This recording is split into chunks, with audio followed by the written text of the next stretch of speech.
we are going to be spending a whole year together, and it'll be kind of awkward to just come in here every day, sit down in our same little seats, and not know anybody else in the classroom, although I think I saw some people come in buddy pairs, so I know you already know somebody in the classroom. But we do a lot of group work in this class, and there's a lot of reliance upon the people within the class to have conversations that are going to help us move forward. And so one of the pieces that will make it a little bit easier, I don't know about you, probably part of my nerve thing about starting off a class is that I don't know many people in the classroom. And so being able to talk to people I don't know can be a little unnerving, right? So we're going to shake that down on the first day. We're going to get to know each other. And so what I have here is bingo. You guys know how bingo works, right? Okay, well, this is a little bit different because these are all, I'd say characteristics, but they're not. They're just things that might hopefully tie us together. Might find some things that you guys know about each other. So we will be switching groups every module. You're going to get a group on Wednesday, and you'll be with them for a few weeks. And then you will get a group after that. And hopefully by the time that the year has gone through, you will have had a chance to work with everybody in the classroom. You're going to be getting up out of your seats. How lovely on the first day to get to walk around right away. You're going to be getting out of your seats. You're going to be having conversations with people. I will tell you, if you know somebody in the classroom already, you don't get to talk to them during this time. Sorry, I'm laying it down. Huh? Oh, okay. If you've never had a conversation with them, now's your time. So here's the deal. You're going to find out about your classmates using normal conversation. So first off, what I'd like you to do is look at that bingo and see, do you find something on there? Does everyone find at least one thing on there that they can relate to? That they could say, yeah, I could put my name on that if I had to? Does everyone find at least one thing? Okay, good. Nobody will be excluded. Awesome. All right, so here's the deal, the rules. You can only put one person in a square, and you cannot actually go to someone and say, hey, what square are you? Okay, so you need to, introduce yourselves. I think by the time you're done having a conversation, you should at least know somebody's name, right?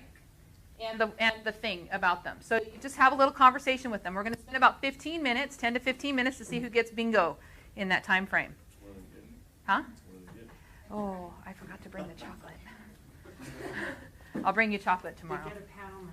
You get a pat on the head. You get a smile from me. See, there's the tent right there. Okay. If you could wait right there. Okay. So if you guys would like to go ahead and get up and out and moving. Do you have the blackout? All right, we have a blackout. Someone who works full-time? Wow, full-time and doing this class is it's a lot. Anyone like to bake? Ooh, I like it. There was men in that group. Okay. Someone who swims year-round? Someone who likes math? Oh, good. I'm not alone on that one. Afraid to admit they like math.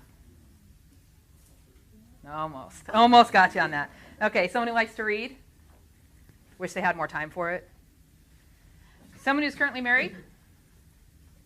Yeah, I still own that one. All right, someone who volunteers in the community. Someone who loves baseball season. I just recently found out I liked watching it on TV. Never did up until this year. Someone who has a dog? Okay. So I kind of cheated. I didn't want you asking me because I could respond to any of these because these are all things that apply to me. I figure, most of the time we spend time getting to know the class, and you're like, oh, and then there's that teacher that comes in here and throws the stuff up on the board and gets on with the day. But this is all me too.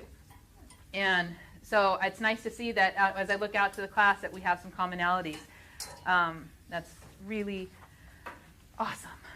So this is one activity that I feel like I should be doing in my regular classes. You know, I do it in my problem solving class because we work in groups, but classes where we work heavily in groups, it makes sense to get people connected, you know, early on, so that they don't feel like, oh, I'm just stuck in this group with people and I can't talk to them because I don't know who they are, I don't know anything about them, other than they want to make it through this class. So no, I you know, I think it was a great reminder in the materials to do this activity with students, and I think it's something that really should carry over to all of the classes. It's worth the 15 minutes to set the tone for the year, or for a semester even. I think in any class, because sometimes the struggles happen, and the students, you know, whether they feel. I'm hoping that it helps them feel comfort in reaching out to me when they need help, or reaching out to other students, and I think it's a good way to lay that foundation early on.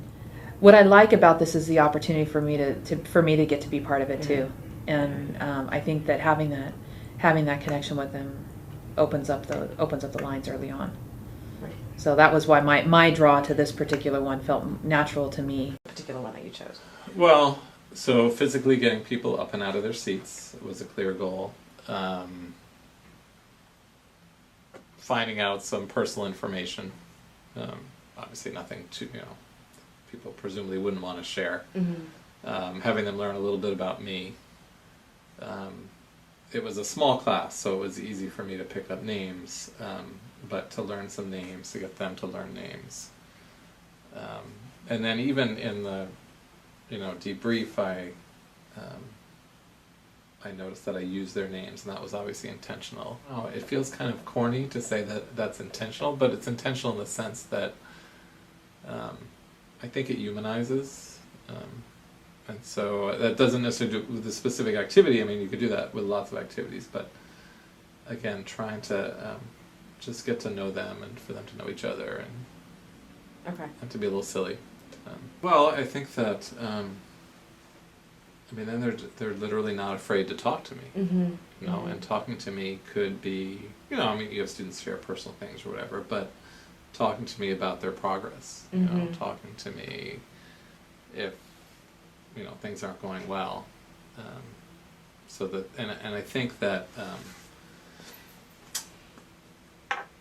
students will say things like, I'm sorry I disappointed you, and I always come back with, no, you didn't disappoint me. It's really you, so if you're disappointed, then let's think about what you're disappointed about and how you can, make some changes or work harder or whatever it is you need to do. But they feel that connection, and it's not, I don't want them as friends, and I don't want them to feel like they're disappointing me, but when they say that, I know that, okay, there is some connection there, that they feel like, okay, I'm working hard for them, therefore, but again, I try to reframe that. You're not working hard for me. You're working hard because you have this goal, and we're here to help you get this done. So yeah, I think it pays dividends in that. In the long run, as students feel more connected to the class, and hopefully the connection to me is just in service of them learning mathematics. And I've had many students over